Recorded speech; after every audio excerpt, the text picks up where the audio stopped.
And shifting gears, some of the greatest moments in sports history have been captured on camera. Photography is an essential part of the sports experience from the pros down to the local level. Well, one local photographer and former athlete is using the art of pictures to tell a story that goes beyond the game. Jacob Peters spent his whole childhood playing soccer. After graduating from Central Catholic in 2021, he went on to play at Lourdes University. But after one season, Peters made the tough decision to walk away. It was so hard to do that because it almost felt like when I was walking away from that, I was walking away from what defined me my whole life. Peters started battling depression and anxiety, looking for a direction in life. And I was having a conversation with my dad, and one thing he told me was, you gotta find something to get your mind off this. You gotta find something that you're gonna love.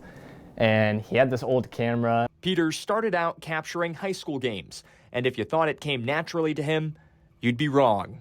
The first photos I took were just so bad. I mean, just like none of them were really good. Peters had plenty of opportunities to put down the camera and give up, but people kept reaching out and wanting more. I started to get like really good responses from the photos, and that kind of motivated me to keep going with this. A few months ago, Peters put out a call to athletes for a project on his photography page on Instagram.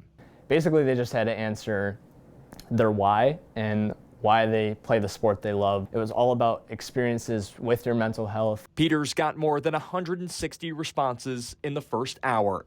It gave him the chance to see a different side of the athletes. I didn't know a fraction of their story, and now I have the opportunity to share that. He doesn't think of himself as the best photographer in the world, but he knew he could be different, sharing stories about athletes and the battles that aren't on the court. I wanted to be more than just a photographer to people. I knew I had this power, I knew I had these gifts, and I wanted to be able to do more with it. I wanted to be able to help people tell their stories.